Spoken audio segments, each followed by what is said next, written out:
Alright, fan collectors, here are some fans I'm going to be restoring before I head back to the United States. And if I don't finish, I can finish it in the summer, but I'm probably going to get all of them finished up before I leave. The Sanyo Industrial I might leave until I get back, just so the bottom of it doesn't get scratched up. So yeah. This is a KDK model B56X5. The same exact one as the ones that are in my grandparents' house.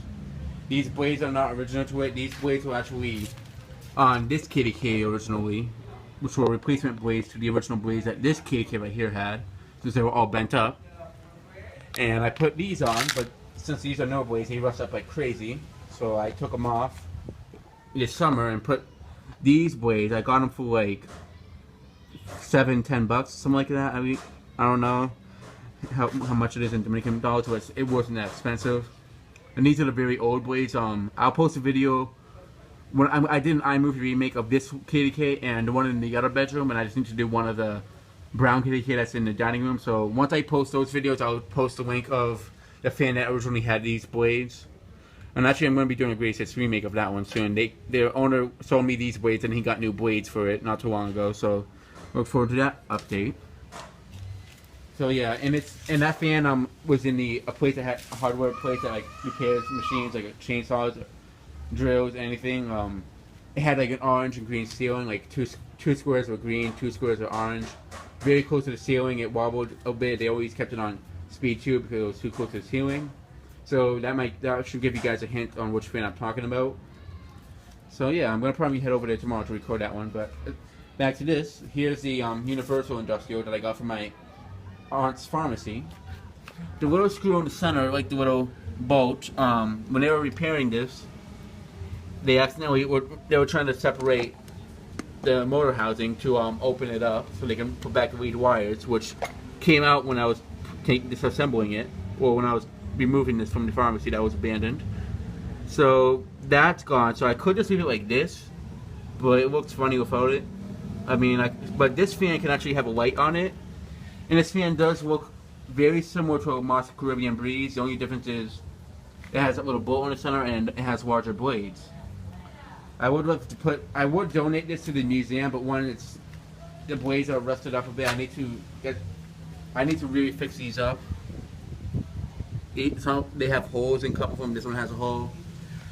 She originally painted it like this. This is the original finish. So I'm going to revert it to try to restore it back to the original finish as close as I can possible. And I got the paint for it finally. Here's the small can of black paint. And here's what I'm going to do for the original finish. Now let me put this right here, and so you can see the comparison. It's not the same exact finish, which is, since this fan is from 1986 or 87, from what she told me, it's going to be difficult. But this is the paint that I got that was as close as I can get it to match the original finish. And personally, I actually like this color a lot better than this, because this looks more faded, and this one kind of has like a more bright, live color. But that was the closest color that they had to it, so that's what I've been planning to get for the past year and a half now. Ever since I got this, I've remembered the color that it was called all these years, so I finally got it, and I'm pretty excited to repaint it.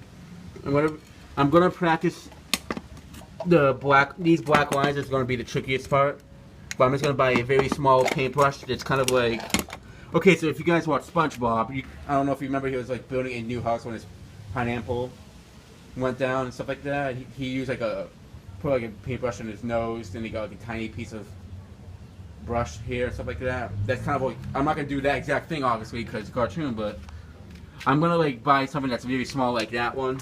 So what I'm going to do is I'm going to paint this whole side this color, the white brown color, and then I'm going to practice doing the black lines on this side, because this is the top of the blades and nobody's going to really see how it comes out. So I felt like this would be a good spot to practice doing that. And once I do a better job of doing it, I'll start doing it on the bottom. I don't know how many lines I'm going to do, but I'm going to try and do it as close as possible. I tried to remove this paint as much as possible so I can see the original paint, but it's not coming out too good. So yeah, this is the only, I haven't seen a brown Universal with these black lines on it in a long time, so it's kind of hard to like get an example to base it off of. The motor, I already figured out the pattern. I removed enough paint I can. You might not be able to see it, but there's some areas that had the black lines, like right here.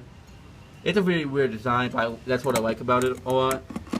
I mean, I could have left it the way she painted it. It was just all brown, a very glossy brown, like on the canopy. But when she painted it, it was with a brush, which I didn't mind. But she didn't remove the rust that was on it at all. She just painted over the rust. So that's why I stripped it down so I can do a better job, because the blades were just very bubbled up. And it could have led to it rusting up in the future. So now onto this fan. Here's the Sanyo, and guys, I actually got it fixed up. It was not spinning when I first got it. This was at a furniture store, and it had sharp bearings. It still does, but the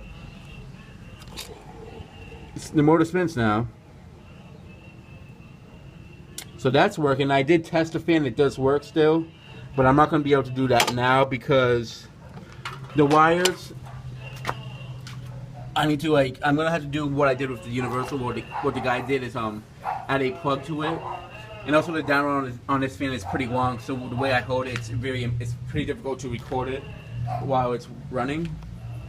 So what I'm gonna try to do is just I'm gonna send this Sanyo, this universal, back to the United States when I come back in the summer, and this one's gonna stay down here. I'm gonna put that in a little driveway where I was originally gonna put this, and yeah, that's. Watch, let me go and show you guys where this KDK without the down rod is going to go. Let's give you a little tour. That's where it's going to go, that KDK. And that's why I usually have these fans, but I have them in the backyard, because today I'm going to remove all the rust from them. And I was going to put the universal there originally, because what happens is my grandfather, he plays dominoes back there, or right there. But since if I'm gonna work so hard to restore the universal, I really feel like it's not a good idea to put it in an area where it could start rusting up again that easily. So that's why I plan to put this KDK instead, because I got it for free, and if it rusts up, it's not a big deal. I might put a weight on it. I still have the switch cap. I have it in the U.S. right now, and I might put a schoolhouse globe, but I might put a round globe on it. So yeah. I do need to get a down rod for that, but I can get that next time when I come down here. It's not, so yeah. Now, but the end of this video, guys, thanks for watching, and I hope you enjoyed. I'll update you guys once I finish restoring these fans. So this will be a before video, and then I'll do an after video after I restore them completely.